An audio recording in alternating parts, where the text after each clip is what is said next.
Saludos, viajeros del tiempo, porque eso es lo que somos cuando abrimos un libro y nos sumergimos en sus páginas. Nos convertimos en crononautas.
Bienvenidos, crononautas, a este nuestro sexto viaje a través de las arenas del tiempo. Hoy nos acompaña Daniel Fernández de Lis. Daniel, hola, ¿qué tal? Muy buenas, David. Muy bien, y encantado de convertirme en un crononauta más y sobre todo en tan buena compañía. Nada, que yo tenía muchas ganas de que echáramos este ratillo de charla, y aunque nos vimos hace poco y nos vamos a ver dentro de nada en Santa Elena, en la jornada de Santa Elena el 10 y 11 de febrero, aprovecho para bueno, pues para invitar a todo el mundo que viva cerca de la zona, pues que acuda allí a esta jornada el 10 y 11 de febrero, porque bueno, son unas jornadas literarias que hay bueno, personajes de primer nivel, como por ejemplo Daniel Fernández de Lis. Por ejemplo. Entonces nos veremos o ahí. Como David Gómez. Bueno, pero yo estoy ahí, yo me cuelo como en el cine. Bueno, pues vamos a hablar un poquito de Daniel. Daniel Fernández de Lis es abogado, nació en Madrid, es madrileño, es abogado y escritor de obras, sobre todo de historia medieval. Es autor de 2 libros dedicados a la historia medieval inglesa, Los Plantagenets y Lo que Shakespeare no te contó de la Guerra de las Rosas, y de 2 dedicados a la historia de los reinos de Asturias, León y Castilla, de Covadonga a Tamarón, que va del siglo 8 al 11, si no me equivoco. Exacto. ¿Sí? Y el siguiente libro, que es De la Guerra a la Unificación, que va del siglo 11 al 13, creo. Correcto. Pues. Daniel ha sido finalista del premio de novela histórica Ciudad de Úbeda con su novela El anciano de Calais, y es también creador de una página de curiosidades históricas, un blog que tiene de curiosidades históricas. Luego dejaremos en la descripción la dirección para todo aquel que quiera acercarse y bueno, pues descubrir esas curiosidades históricas. Participó en las primeras jornadas de novela histórica Ciudad de Linares, y esto lo digo yo porque es ya un imprescindible habitual del certamen de novela histórica de Úbeda, ¿no? Yo lo conocí allí. Y bueno, ahora hablaremos de esa leyenda que sobrevuela alrededor de Daniel, ¿vale? Pero sobre todo hoy nos vamos a ir a la antigua Britania. Nada malo, que a ver si van a pensar. No, además, bueno, es una leyenda de las buenas. Y bueno, pues nos vamos a ir a Britania. Allí nos esperan los Plantagenets, ¿no, Daniel? Sí. Y pues nada, pues nos vamos al siglo XII, concretamente al año 1154. Así que ya saben, tomen videodramina, abróchense el cinturón, mantengan el respaldo de su asiento en posición vertical, porque despegamos.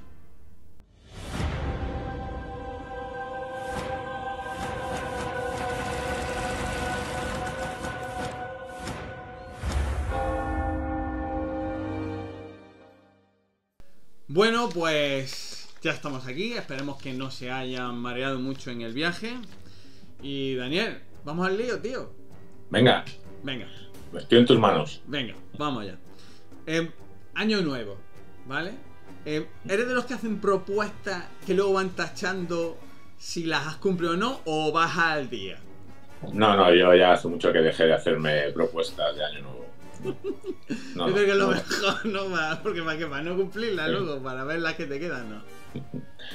Eso es. Estupendo. La experiencia es un grado que se dice, y como yo ya tengo unos cuantos años, pues ya hace mucho que me di cuenta que eso no llevaba nada. Muy bien. No me apunto al gimnasio el 1 de enero. Que no se apunta. Muy bien. A ver, eres un cronauta de los de verdad. Porque te hemos visto luchando en las guerras zulúes. Te hemos visto en la guerra napoleónica. Y te hemos visto en la corte de los reyes de Castilla. ¿Cuándo te vamos a ver con Arturo y sus caballeros? Bueno, pues no lo sé. Eso dependerá un poco de varios factores. Primero, que alguien lo organice. Yo creo que el año pasado en Úbeda no era exactamente del rey Arturo, sí había algo de Britania. Y lo que pasa es que, bueno, hubo que suspenderlo por cuestiones climatológicas, sí. Pero bueno, no lo sé. Efectivamente, pues me ha tocado, porque además yo es que me lo paso fenomenal y es una forma estupenda de conectar con otros autores y con otros medios en Úbeda, esencialmente. Y luego, bueno, la que has dicho de los Reyes de Castilla fue un tema muy curioso. Yo estaba escribiendo el libro de Covadonga a Tamarón, porque a mí la batalla de Tamarón me parece que es una batalla muy importante como punto de inflexión en las relaciones entre el Reino de León y el que todavía era Condado de Castilla. Yo estuve en la representación de la batalla de Tamarón cuando todavía no había escrito el libro, y estuve allí y estuve viendo la representación, que es una representación que tiene mucho encanto porque la hacen los propios habitantes del pueblo. Es un pueblo pequeño, tiene 40 habitantes, pero en verano, que es cuando se celebra el aniversario de la batalla, pues hay muchos descendientes de los habitantes que viven en otros lados, pero que pasan el verano aquí. Y nada, yo vi la representación y pensé que ya esa era mi relación con Tamarón. Pero después de escribir el libro, como el libro lleva por nombre de Covadonga a Tamarón, pues curiosamente la asociación tamaronense me contactó. Y dijeron, venga, me pidieron primero algunos libros, luego me pidieron que diera un pregón. Luego me pidieron que les acompañara a un programa de televisión de Burgos donde iban a hablar del tema, y me pidieron que si quería intervenir en la representación. Y ahí me fui y me tocó realizar el papel de Sancho III el Mayor, el rey de Pamplona, y estuvo muy divertido. Y además luego, hablando con los del pueblo, me decían, o sea, eras tú el que vino, que nadie sabía quién era, el que vino a la representación. Y digo, sí, ese era yo. O sea, que sí, yo... Me lo paso muy bien. Si a mi yo de hace 10 años le dices que yo iba a estar vestido de Sancho III o de soldado británico, de soldado francés o dando un discurso contra Riego, como hice este año pasado en Úbeda, pues no, yo no me lo hubiera creído, pero bueno, pues... Eso es lo que te iba a decir. ¿Cómo llega un abogado a meterse a escribir de historia?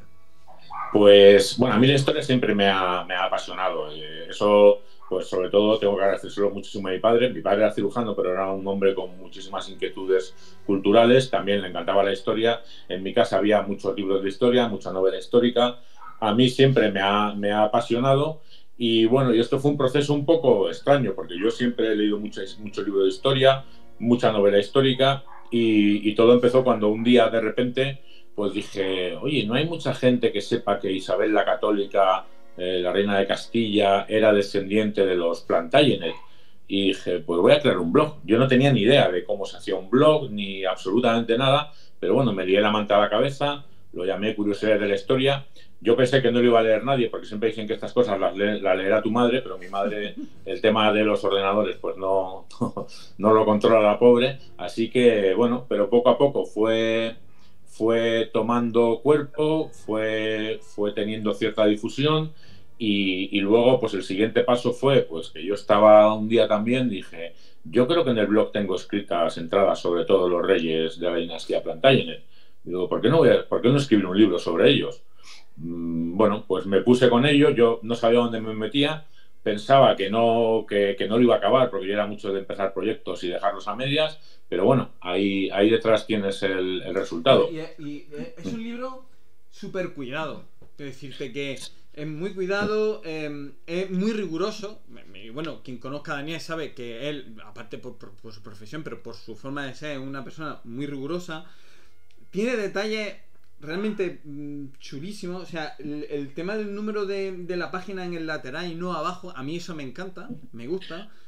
El escudo de Ricardo Corazón León en el borde de las páginas. Es un libro a todo color, muy bien encuadernado. Ojo, está muy bien encuadernado. Una foto, es espectacular. A mí, o sea, es que yo, el Plantagen este tiene que venirse a casa, ¿no? Entonces... Sí. A ver, efectivamente es una edición. A ver, yo hice una primera edición que fue con un crowdfunding, que bueno, yo tengo que agradecer a libros.com, que fueron los que me dieron la oportunidad, pero bueno, a mí me habían quedado ciertas cosas que yo no me había quedado contento respecto, sobre todo del tema gráfico. Yo tenía muchas fotos de viajes por Inglaterra, tenía muchos árboles genealógicos y bueno, pues eso pues en la edición que se hizo, que yo entiendo, pues un crowdfunding tampoco pueden tirar la casa por la ventana, pues quedó un poco descuidado y cuando habían pasado unos años y además había fuentes nuevas que yo quería incorporar, entonces la verdad es que decidí quedarme a gusto y hice esa edición. Es verdad lo del número de página en el lateral, pues yo lo había visto en algunos libros y siempre me había encantado y yo quería hacerlo. El ponerlo entre los dos escudos de los Plantagenet pues me gustó mucho y luego efectivamente pues todo el tema de las fotos pues yo quería darles la importancia que tenían y luego eso que se dice siempre de que me gusta escribir los libros que me gustaría tener como lector, pues a mí como lector hay dos cosas que me fastidian mucho y es que las fotos estén en medio o al principio o al final, que es verdad que desde una editorial es lo más lógico, pero como esto me lo autopubliqué yo, pues decidí quedarme a gusto y si yo estuve en el castillo de Nújar-con-Tremp donde murió Juan Sin Tierra, pues la foto que hizo en la estancia donde Juan Sin Tierra murió, pues tenía que ir en la página del libro donde yo hablo de la muerte de Juan Sin Tierra.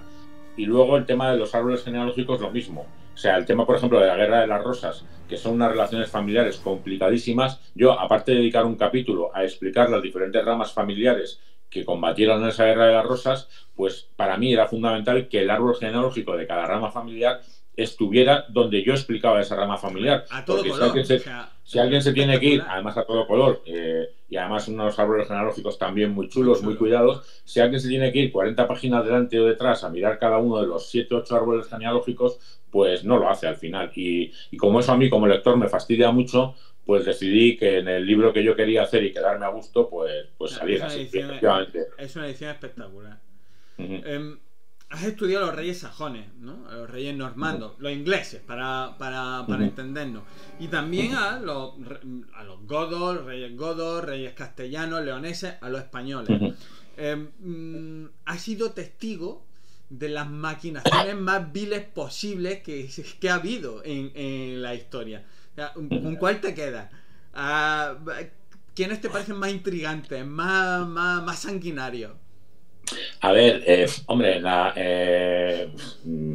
sanguinarios lo sabía porque la época lo era y si no era sanguinario, pues difícilmente podía reinar. Llegar a un trono o conservarlo. Hombre, por ejemplo, pues Juan Sin Tierra tiene 2 episodios de una persecución, primero a su sobrino, Arturo de Bretaña, al que, según todas las fuentes, pues deja, lo hace prisionero, era el único que podía competir con él por el trono de Inglaterra y por la herencia de los Plantagenet y bueno, pues según todas las fuentes evidentemente pues lo terminó cargando y luego a unos nobles, a una noble inglesa y a su hijo que andaban diciendo lo que había hecho con Arturo de Bretaña, pues los dejó morir y es una imagen muy impresionante porque los dejó morir de inanición y los que acabaron abriendo la celda donde estaban, pues el niño estaba colgado del pecho de su madre pegándole un mordisco porque murieron de hambre. Y entonces, pues esos episodios de Juan Sin Tierra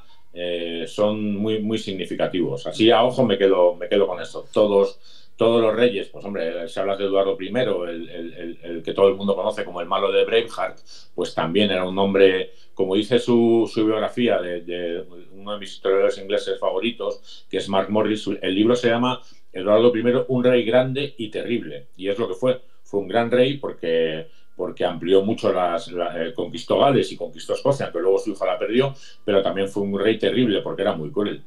Sí, pero y además, lo que has dicho antes es una cosa que yo quería señalar, porque quien haya escuchado a Daniel en una de sus conferencias, y si no las puede buscar en YouTube, va a quedar alucinado cuando Daniel empieza ahí con toda con todos los datos, nombres, parentesco, años, o sea, es espectacular. Pero hay una cosa que me gusta mucho y es que tú empiezas siempre tus conferencias diciendo, oye, pues yo voy a hablar de historia, esto no es política, no busquéis aquí juzgar estos hechos, ¿no? Yo lo que tú has dicho,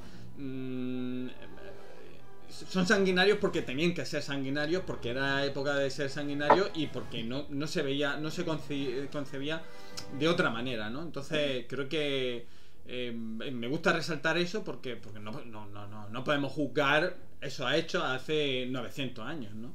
Eso es. El juzgar con ojos actuales cosas que ocurrieron cuando hace 900 años, con las circunstancias que eran completamente distintas, pues no tiene ningún sentido.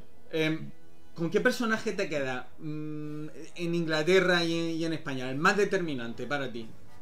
Bueno, a ver, determinantes hay muchos. A mí, igual más que determinantes, personajes fascinantes que a mí me han parecido fascinantes y han sido un descubrimiento en la historia peninsular, desde luego con Urraca I, la reina de León. Me parece un personaje extraordinariamente importante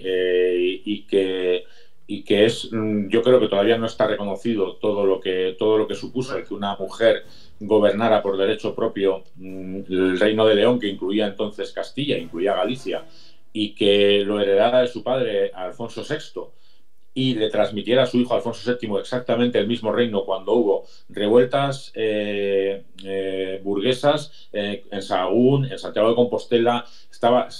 La casaron con Alfonso I, el batallador, rey de Aragón, tuvieron una relación tremendamente complicada, estuvieron guerreando el uno contra la otra. Luego su hermanastra, Teresa de Portugal, intentó y acabaron consiguiendo la independencia del condado portugués del Reino de León, pero no fue durante el reinado de Urraca, fue después. Y a mí Urraca, desde luego, me parece un personajazo espectacular. Y en historia inglesa, pues me tengo que quedar con Ricardo III.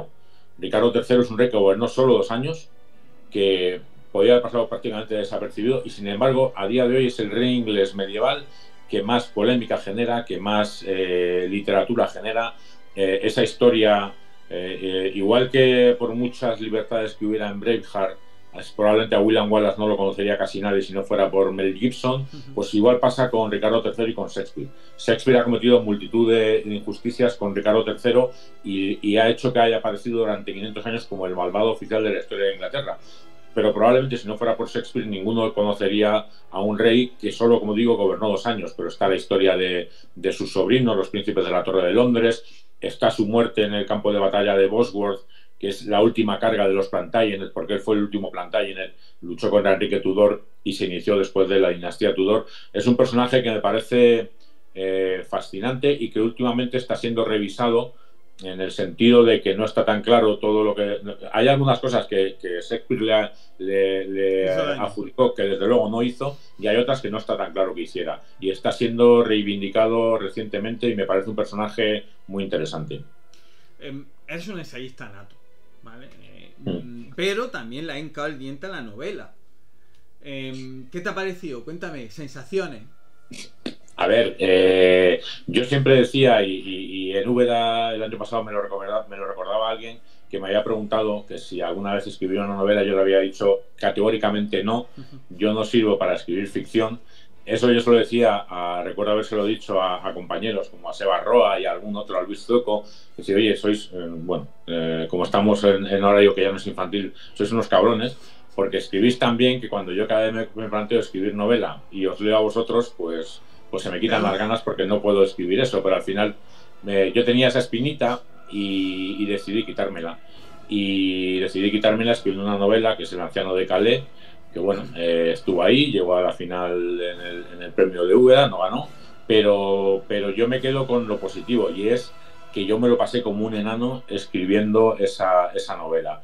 Yo, bueno, muchos de los que me conocen saben que vivo en la Sierra de Madrid, que me pego unos paseos larguísimos por la Pedriza y por el embalse y demás, y siempre voy escuchando audiolibros. Y cuando estaba escribiendo la novela me pasó una cosa que no me pasa cuando escribo ensayo, y es que de repente se me ocurrió alguna idea de desarrollo de escenas de la novela y tenía que quitarme el audiolibro para empezar a pensar y desarrollar esa escena. Y ya te digo, yo me lo pasé escribiendo esa novela como no me lo he pasado en la vida. Bueno, pues nada, a seguir pasándoselo bien. Sí, sí, sí. Bueno, claro, está claro que yo esto lo hago porque me apasiona y porque me divierte. O sea que... Háblanos un poco de tus criaturillas, de los 3 libros que tienes, de los Plantagenets, para que la gente sepa un poco de qué va. Y luego dejaremos en la descripción de este, pues la dirección para que lo puedan pedir, aunque imagino que estarán en Amazon, pero bueno, pues si tiene, para que te lo pidan a ti y todo esto. Vale. Pues venga, háblanos. Bueno, pues a ver, los Plantagenet es una dinastía que gobernó en Inglaterra desde el año 1154, que es cuando subieron al trono Enrique II y Leonor de Aquitania, que son los primeros reyes de la dinastía, que yo creo que son muy, muy conocidos. Después le siguieron sus hijos, pues Ricardo Corazón de León y Juan Sin Tierra, que también son muy conocidos, y a la misma dinastía pertenecen reyes tan famosos como Eduardo I, el de Braveheart, Eduardo III, que es el que inició la Guerra de los 100 años y que consiguió las victorias en Crecy y en Poitiers, y luego, por ejemplo, los shakespearianos, pues como Enrique V, que es el vencedor de la batalla de Agincourt, y como Ricardo III, que es el último rey de la dinastía. Es una dinastía con una historia apasionante, es una dinastía además muy relacionada con los reinos medievales peninsulares. Yo recuerdo haber dado una conferencia al respecto con los diferentes... por ejemplo, Ricardo Corazón de León pues estuvo casado con Berenguera de Navarra, que era una princesa peninsular. Entonces, y la hermana de Ricardo Corazón de León y Juan Sin Tierra, pues es Leonor Plantagenet, que fue reina de Castilla como esposa de Enrique VIII, o sea, de Alfonso VIII, perdón. O sea, que es una dinastía que, de hecho, cuando yo hice el crowdfunding, me reuní con la gente de la editorial y para preparar la campaña publicitaria, pues me decían, ellos decían, no, es que no sabemos muy bien quiénes son los Plantagenet, pero cuando yo les decía, ¿conocéis a Ricardo Corazón de León? ¿Conocéis a Juan Sin Tierra? ¿Conocéis al de Braveheart? Total, que al final decidimos que el eslogan de la campaña sea, aunque no lo sepas, los conoces, porque los Plantagenet son muy conocidos, lo que pasa es que hay mucha gente que no asimila, o sea, no los vincula con el nombre Plantagenet o con la dinastía. Berenguela de Navarra también es un personaje fascinante que está también muy olvidado, ¿verdad? Sí, sí, hay una biografía suya de una historiadora australiana, se llama Anne Trindley. Está en la bibliografía de los Plantagenet, y efectivamente es que Berenguela de Navarra, desde el punto de vista de los ingleses, te dicen la única reina de Inglaterra que nunca puso pie en suelo inglés y que no tuvo hijos con Ricardo Corazón de León. Pero es una mujer que tiene una historia, primero, de cómo llegó a ser reina de Inglaterra, y luego que Ricardo Corazón de León muere en 1199 y Berenguela muere en 1230. Sobrevive a su marido durante 30 años y ella es conocida como la Dama de Le Mans, es decir, que después jugó un papel muy importante en lo que es actualmente Francia. O sea que sí, es un personaje muy, muy interesante. Luego tenemos de Covadonga a Tamarón. Sí, a ver, yo quería escribir un libro sobre el reino de Asturias. Yo tengo mucha vinculación familiar y personal con Asturias, y luego ya el Reino de León y el Condado primero y el Reino después de Castilla. Lo que ocurre es que y terminar con Fernando III, que es la definitiva unificación dinástica entre el Reino de León y el Reino de Castilla, pero hubiera sido demasiado largo para un solo libro, y de hecho ha dado para 2. Entonces yo lo que tenía que decidir es dónde hacía el corte, y a mí la batalla de Tamarón me pareció un elemento fundamental, un elemento donde era muy, muy lógico hacer el corte, porque es en la batalla en la que el rey de León muere a manos del conde de Castilla, y el conde de Castilla se convierte en rey de León, Castilla desaparece como condado, y ya cuando vuelve a aparecer con ese conde de Castilla, que es Fernando Sánchez, que luego es Fernando I el Magno, rey de León, y divide su reino cuando muere entre 3. A García le da Galicia, a Alfonso VI le da León y al Sancho II le da Castilla, que nace como reino en ese momento, en 1065. Por eso a mí la batalla de Tamarón me parecía un elemento importante de corte. Y luego, claro, pues ahí tienes personajes pues desde Don Pelayo hasta el Cid, hasta, como he dicho, Urraca, Alfonso VI, el emperador Alfonso VII, luego la complicadas relaciones entre el reino de Castilla y el reino de León cuando no estuvieron unidos, esa relación entre Alfonso VIII y Alfonso IX de León, en fin, es una historia para mí apasionante. Es apasionante. Oye, tu biblioteca, cuéntanos cuántos libros tienes en inglés, en español, porque tú te manejas los de idiomas perfectamente.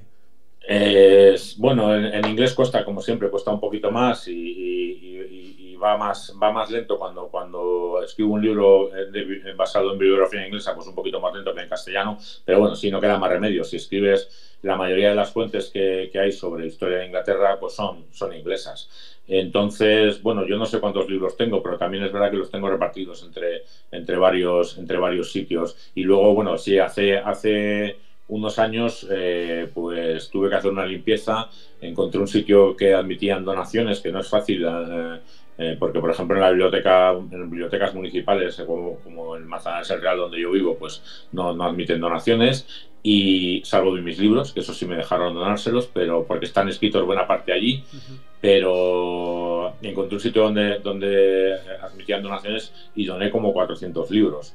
Y Madre mía. actualmente, pues no sé, yo entre unas y otras, pues debo tener unos 250 o 300. Y luego también es una cosa que comentó nuestro amigo José Zoilo en su intervención como crononauta, que yo cada vez que voy a Úbeda, pues me parece que lo suyo es Sí, sí, te comprar lleva. los libros de todos los que intervienen allí, porque además a mí me gusta que me los firmen y me parece un apoyo imprescindible para los autores. Y lo que no me da tiempo, es decir, yo tengo libros de Úbeda de hace 2 años que todavía no he podido leer, porque no puedo, yo ya no Porque puedo la leer vida al no da libro para que... más. El problema es que cuando estoy escribiendo, si yo a lo mejor saco un tiempo para escribir, pues el tiempo que saco leo para documentarme Para para lo que estoy documentar. escribiendo. Y al final, para leer como ocio, pues te queda muy poquito rato. ¿Cuál es tu joya de la corona, de tu colección, de tu biblioteca? Pues, a ver, bueno, tengo un libro firmado por Bernard Conwell, que no me lo firmó a mí, pero lo encontré en una biblioteca de viejo en Londres, que estaba firmado por él a no sé quién, y no sé quién lo había vendido, y estaba en una librería de segunda mano, y tengo un libro firmado por Bernard Sí, Conwell, ya está. que eso seguro que a José Zoilo le da Le envidia. da envidia. No, haberlo dejado así. Tengo un libro firmado por Bernard Cornwell. Ya está, ¿no? No hace falta saber si fue a ti o no. Ya está. Bueno, pero sí. ¿Cuáles fueron tus primeras lecturas? Bueno, ¿Cómics, libros de aventuras? ¿Por dónde empezaste? sí, muchos libros de aventuras. Bueno, de pequeño los cinco. Leía las aventuras de los cinco, los siete secretos. Había también uno que luego dejaron de publicar y que me dio mucha pena porque me encantaba. Era un periodista francés, se llama Las aventuras de Santi Roger en castellano.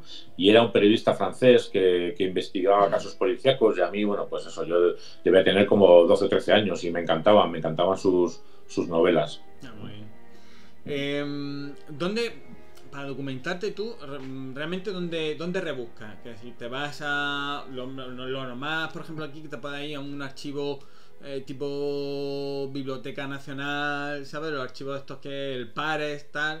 Pero no sé, ¿cómo te la apañas para buscar documentación, sobre todo de los temas ingleses? Pues comprando libros de historiadores en inglés.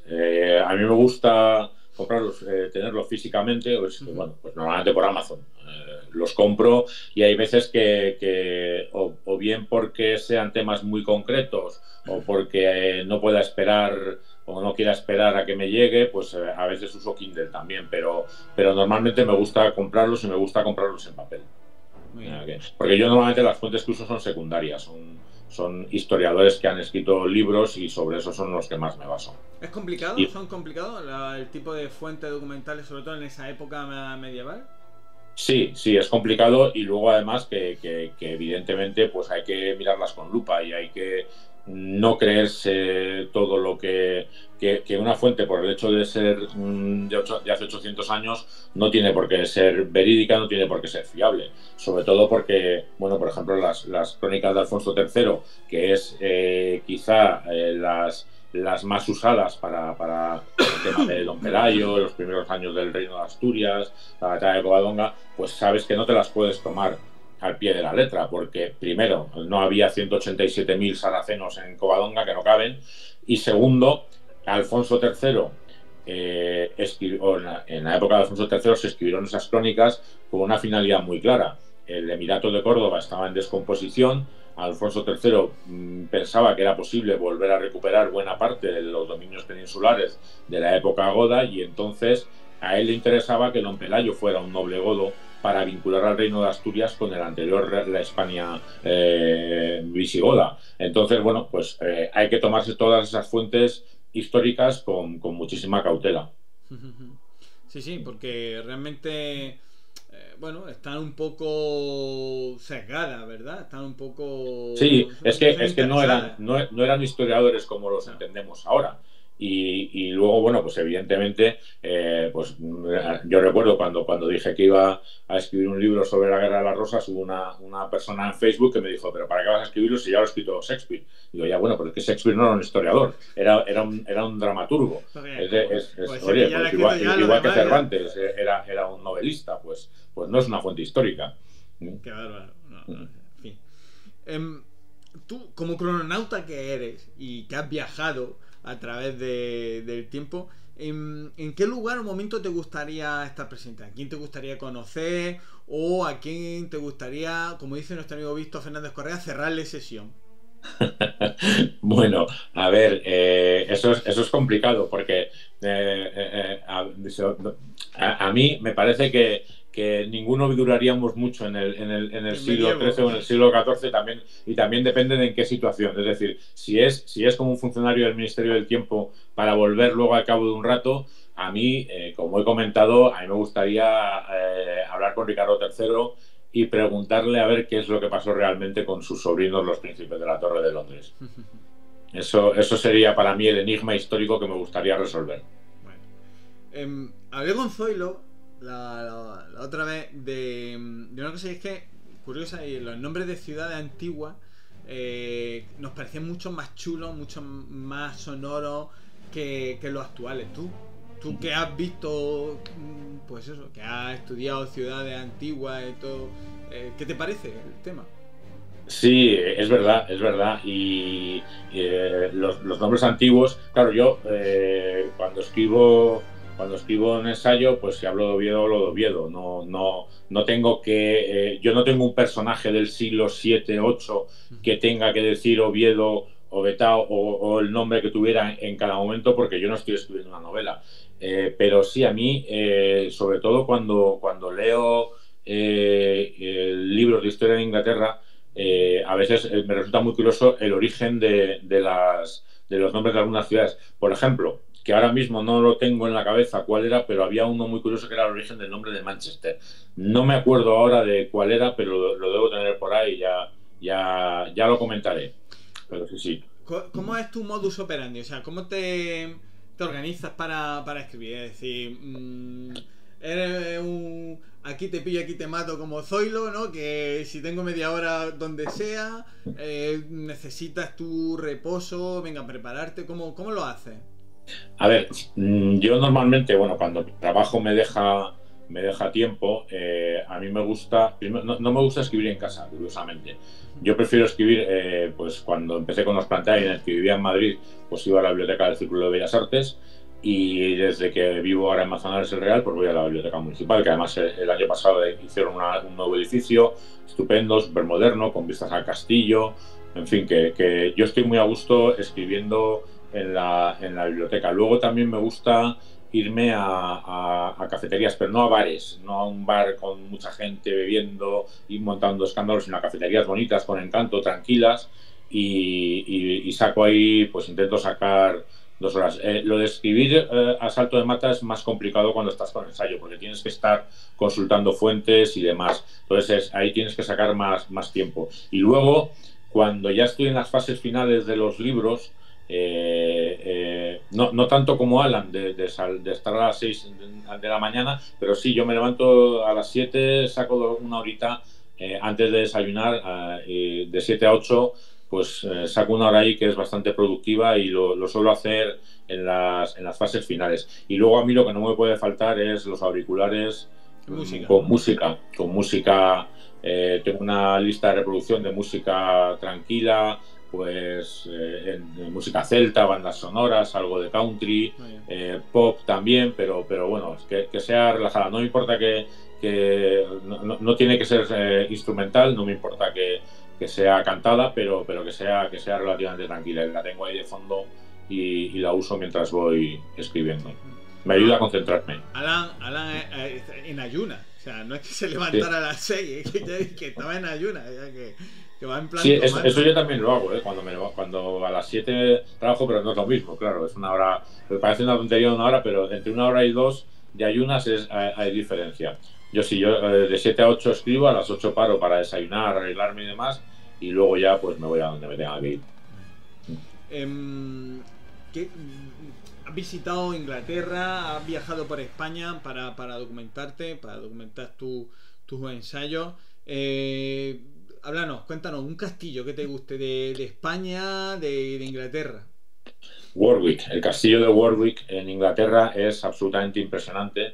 Además es la sede donde estaba un personaje fundamental de la Guerra de las Rosas, Richard Neville, que era conde de Warwick y que le llamaban The Kingmaker, el entronizador, porque según él cambió de bando varias veces en la guerra y al bando al que apoyaba pues terminó gobernando durante un tiempo. Y es un castillo que además, Warwick es una ciudad también muy bonita, medieval, muy típica inglesa, y el castillo es espectacular. También tiene salas con maniquíes como del siglo XIX, hay una biblioteca impresionante, hay un salón de banquetes con una mesa puesta que parece de un banquete real. Es espectacular, es un castillo. ¿Se puede hacer noche allí? ¿Está como habilitado para dormir? ¿O?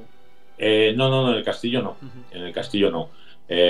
Bueno, yo estuve en un hotel muy chulo en Warwick, pero el castillo no. Y bueno, luego hay otros sitios.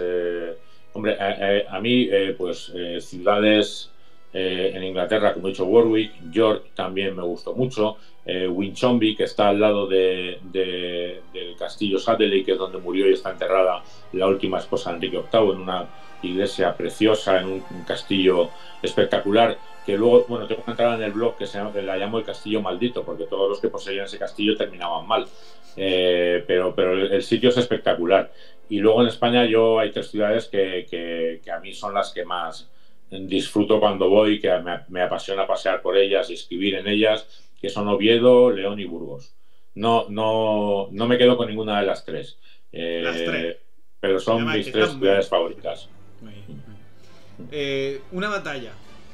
Dime una batalla que para ti haya sido espectacular no sé, por los ejércitos que entran en combate, por su trascendencia, por los reyes que han peleado allí. Pues mira, yo me quedo con la batalla de Towton, que tuvo lugar en la Guerra de las Rosas en 1461. Me quedo con ella porque es la batalla más sangrienta librada en suelo inglés, por la cantidad de contendientes que murieron. Enfrentar como evidentemente en la Guerra de las Rosas, a los York y a los Lancaster, y en esa batalla Eduardo de Rohan, que era el duque de York, derrotó a Enrique VI, que era el rey de la dinastía Lancaster. Él se hizo con el trono y Enrique VI le hizo prisionero. Pero además me quedo con esa batalla porque a mí, de la serie Juego de Tronos, que bueno, tiene cosas muy buenas y cosas muy malas, hay una batalla que es la batalla de los bastardos, donde hay una escena que Jon Nieve está a punto de quedarse enterrado por todos los cadáveres y él va saliendo, trepando entre el hielo, el barro y demás. Y es que en la batalla de Towton hay un riachuelo donde, cuando ya los lancasterianos habían perdido, empezaron a intentar huir por ahí y fueron hundiéndose hasta que los últimos pudieron pasar por encima de los cadáveres de los demás para cruzar el río. Y entonces me recordó mucho a eso, y es una batalla, por eso, que se me quedó muy grabada y que me parece muy significativa en la historia inglesa. Tío, todos los historiadores ingleses que hablan de ella dicen que es la batalla más sangrienta librada nunca en suelo inglés. ¿Y en España? En España me quedo con la de Tamarón. Le he cogido cariño a Tamarón, así que me mantengo. Dime un rey o una reina que te haya... Urraca, entiendo, como reina. Urraca sí. Y Urraca rey, bueno, hemos estado hablando de Enrique III. A ver, como rey de Inglaterra, bueno, Ricardo III me llama la atención por esa circunstancia, pero en realidad como rey de Inglaterra fue muy poco importante. Bueno, a riesgo de ser muy previsible, Eduardo I, porque conquistó Gales, Gales. y además con una campaña de conquista. Yo tuve la suerte de ir con este historiador que he hablado de él, que es el biógrafo de Eduardo I y de Juan Sin Tierra, que se llama Mark Morris. Yo tuve la suerte de hacer un recorrido por castillos galeses en la que él estuvo como guía, y es impresionante la línea de castillos galeses que Eduardo I construyó porque los galeses evitaron ser conquistados por los ingleses, evitando la batalla en campo abierto, porque sabían que ahí no tenían nada que hacer, y atacaban, con una guerra de guerrillas, atacaban a las líneas de suministros de los ejércitos ingleses y les forzaban a retirarse. Y para evitar eso, Eduardo I construyó una línea formidable de castillos en Gales, que ya te digo, yo he podido recorrerla, hay unos cuantos que salen las fotos ahí en el libro, y es espectacular. Y luego, bueno, pues toda la historia de cómo se hizo con la corona de Escocia, cómo se hizo coronar y trajo la piedra de Scone, que era donde se coronaba la piedra del destino, donde coronaban a los reyes de Escocia, se la llevó a Inglaterra y ahí estuvo en Inglaterra durante 700 años. O sea que, independientemente de toda la historia de Braveheart, pero Eduardo I es un rey absolutamente impresionante. Tú que has estudiado tanto la historia, tanto inglesa como la española, de los reyes de Castilla, León y tal, ¿ves similitudes ¿Crees que la historia se repite? Que al final siempre caemos en la misma piedra, buscamos siempre las mismas cosas. Sí, hay muchas similitudes. Yo, de hecho, escribí una serie de entradas que primero se publicaron en una revista, era Descubrir la Historia, y luego lo publiqué en el blog, sobre las similitudes entre Alfonso III, el Magno, rey de Asturias, y Alfredo el Grande, rey de Wessex, que gobernaron más o menos en la misma época y que tienen muchas similitudes respecto de que enfrentaban un enemigo que había invadido lo que era el antiguo reino, pues en el caso, la antigua provincia romana, en el caso de Alfredo el Grande, la de Britania, y en el caso de Alfonso III, la de Hispania, que se habían hecho los árabes en España y los vikingos ya en la época de los daneses, en la época de Alfonso III, se habían hecho con 3/4 partes, con 3 de los 4 reinos sajones, solo quedaba el suyo, el de Wessex, era una pequeña parte, y ellos empezaron una labor de volver a conquistar todo lo que se había perdido en los años anteriores. Establecieron una estrategia militar de construcción de lugares desde los que atacar o defenderse. También inventaron la propaganda, como ya he hablado de las crónicas de Alfonso III, pero Alfredo de Wessex empieza la crónica anglosajona, y él también construye su propaganda sobre su reinado. Y tienen 7 u 8 cosas que eran concomitantes. Así que sí, es una historia en realidad bastante similar. Cuéntanos lo que puedes hablarnos de tu próximo trabajo. ¿Ensayo? ¿Novela? ¿En qué está? Pues poco puedo hablar. Estoy con un proyecto que, si sale, es lo que me va a definir el camino que voy a seguir en los siguientes años, porque si ese proyecto sale, pues será el primero, y hay uno que es natural después de ese, que saldrá después y que me llevará otro año, y luego ya vería, y hasta aquí puedo leer. Lo siento, David, pero hasta aquí puedo leer. No, perfecto, pero es bueno porque me gusta que, o sea, es decir, la gente puede pensar que los escritores, los ensayistas no paran. O sea, terminan uno y están liados con el siguiente, y no han terminado uno y ya están buscando documentación. Es decir, que a la gente a la que le fascina la historia, y yo creo que esta camada, por decirlo de alguna manera, de escritores que trabajáis en otra cosa, que no tiene nada que ver con la historia, no sois historiadores propiamente dicho, que se haya estudiado una carrera de historia, sino que simplemente es vocacional, y que, bueno, que no es un hobby tampoco, ojo. Un hobby es, bueno, hoy me interesa, mañana no, tal, no, es una afición muy grande, y que llega a hacer que, por lo menos, que sacrifiques tu tiempo libre, en fin, que por eso, por una pasión, es una pasión.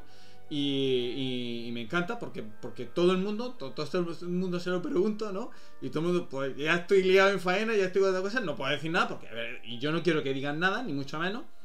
Pero me gusta reseñar eso, que a la gente que tiene esta pasión por la historia y no se dedica a esto, cada uno tiene su vida, su vida familiar, su vida laboral, pero luego coge y saca tiempo donde sea, levantándote temprano, acostándote tarde para esto.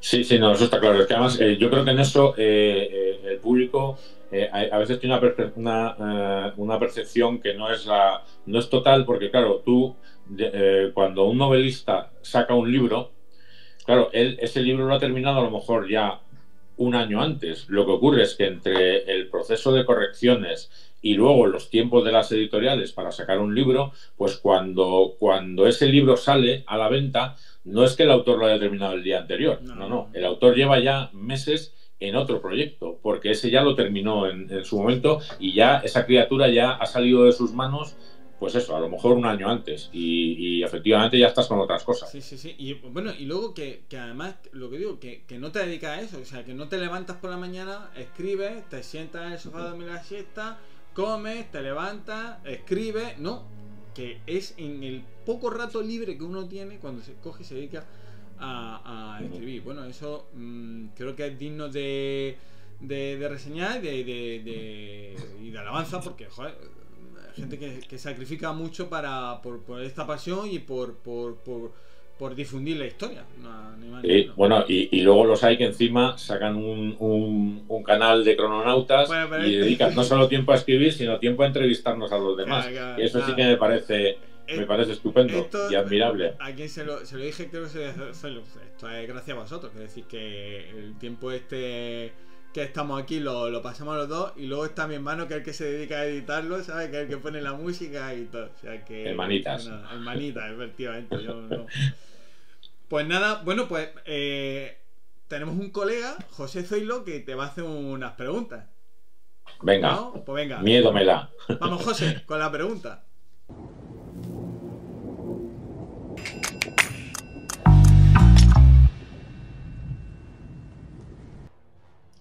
Pues nada, amigo Daniel, te toca doble pregunta, te voy a hacer, que me fío mucho de tu criterio. La primera, ¿cuál es la mejor novela que has leído sobre la conquista normanda de Inglaterra?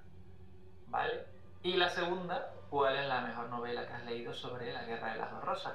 Que tú de Inglaterra conoces bastante. Bueno, pues ahí llevan las preguntas de tu amigo José Zoilo. Adelante. Gracias, José, querido amigo. Bueno, yo pensaba que me ibas a intentar poner más en un membrete, como decía Goma Espuma. Vale, bueno, pues vamos a ir. De la conquista romana de Britania, yo, bueno, es que me quedo con también una respuesta muy fácil y muy obvia. Son muy divertidas, son las novelas de Simon Scarrow, de Cato y Macro, que son del ejército romano, ya en época de Claudio todavía, porque sale Vespasiano como tribuno, es decir, que es en la época de la conquista. Luego se van a otros sitios, pero las primeras de la serie de Cato y Macro son divertidísimas y yo creo que esas son con las que me quedaría. Y respecto de la Guerra de las Rosas, hay una serie de novelas de una escritora que se llama Sharon K. Penman. Lo que pasa es que muchas no están traducidas al castellano.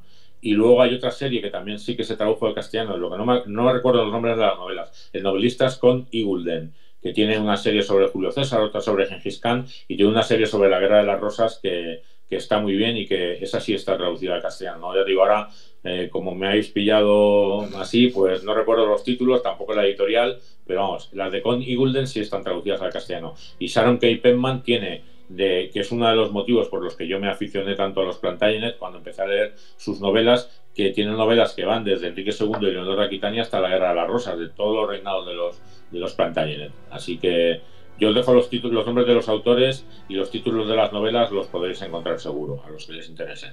Y si no, que me contacten y ya se lo digo yo. Muy bien, pues contestadas aquí las preguntas de nuestro amigo Zoilo, pues pasamos a nuestra ronda relámpago, ¿vale? Venga, venga. Venga, pues ronda relámpago.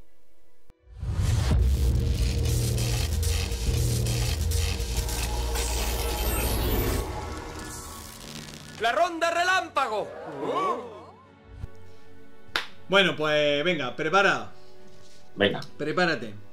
Venga, un libro, El complot, de Irving Wallace. un autor, Un autor... Espérate, que ahí me ha espiado. Bueno, pues Irving Wallace también, sí. tu juguete favorito de crío. Pues un fuerte Comanche que se llamaba anterior, yo soy más mayor, anterior a los Playmobil, y eran unas Comanche. figuritas de indios y vaqueros muy reales y muy chulas, me encantaba. Película favorita. To Be or Not To Be, pero la original, la de Lubitsch, no la de Mel Brooks. ¿Alguna fobia? Pues sí, las ratas y las arañas les tengo bastante fobia, sí. ¿Estás viendo alguna serie ahora de televisión? Pues mira, también lo comentaste con Zoilo el otro día, estoy viendo El Rey del Invierno, Muy bien. basada en las novelas de Bernard Cornwell. ¿John Ford o Alfred Hitchcock? John Ford. Es una pregunta difícil, pero como ya lo has hecho, ya Es me la sabía. Ya la tenía es preparada. complicada. A mí la épica de John Ford me tira mucho, aunque Hitchcock, el suspense está muy bien, pero John Ford. Vale, bien. ¿Tu bocata favorito? Mi bocata favorito, pues un pepito de ternera, pero uno muy concreto de un sitio en la carretera de Valencia, donde lo hacen con un pan espectacular y la ternera está muy buena. Un pepito de ternera. ¿Grupo de música? Dire Straits. Muy bien. ¿Té o café? Ninguna de las dos cosas. Entonces, nada. A ver, yo por la mañana tomo un zumo que mezclo naranja y limón y luego tomo un batido de chocolate y luego ya a partir de media mañana Coca-Cola cero. Bueno. ¿Equipo de fútbol / baloncesto? Por favor. Pues que yo soy del team Víctor Fernández Correas. Del Atleti. No sabía que Víctor era del Atleti. ¿Cómo es eso? No, eso ya cuando salió su no programa dije, no, es la primicia saber que Víctor era del Atleti, que nadie lo sabíamos hasta entonces. Porque no lo parece. ¿Tortilla de patatas con o sin cebolla? Con cebolla. Clarísimo. ¿Qué es lo que dice Jack Barton en la película Golpe en la Pequeña China? Paso palabra. Ni idea. ¿Pero qué pasa? Ni idea. Eso es lo que siempre dice Jack Barton. ¿Pero qué pasa? Ah, pues vale. Pensaba que me lo estabas diciendo a mí. No, pues no. Esa no. Es Kurt Russell, ¿no? El que hace. Kurt Russell, muy bien. Peliculón, no. Golpe en la Pequeña China para los años 80, 90, 80 era, creo. Y sí, 80. Una película mítica. Pues nada, Daniel, fin de la ronda relámpago. Oye, esto ha sido espectacular. Charlas contigo. La gente que te escuche pues habrá visto cómo eres capaz de dar una serie de nombres parentescos, datos espectaculares, sin ojear un maldito posi, ¿sabes? Y bueno, creo que eso dice mucho del autor de esas 3 maravillosas joyas que tienen de la historia de los Plantagenets y de España, y que hay que recomendar a todos los públicos, porque realmente conocer nuestra historia es lo que nos lleva a que podamos defenderla y que no nos den gato por liebre, y luego esa historia fantástica de los Plantagenets que creo que es espectacular. Pues muchas gracias, David, muchas gracias a ti por pensar en mí y me lo he pasado muy bien. Como ves, yo podría estar horas hablando de estos temas porque me apasiona. Sí, de esto, la gente que es apasionada de estos temas y que bueno, que se nota, porque se te nota, que te gusta, pues simplemente es decir, bueno, venga, tenemos un viaje de 4 horas, venga, Daniel, empieza a charlar, yo el piloto, tú copiloto y te empapas de todo. Exacto. Pues nada, Daniel, muchas gracias por todo. Gracias a ti, David. Pues nos despedimos, amigos. Ya saben, suscríbanse, denle a la campanita, pulgar arriba, en fin, todo ese rollo. Y lo que siempre digo, sean audaces, abran un libro, lean y piensen por ustedes mismos, porque eso hoy en día es un verdadero acto de heroísmo. Hasta el siguiente, crononautas. ¿Sabes lo que suele decir Jack Barton en un momento como este? ¿Quién? Jack Barton. Yo.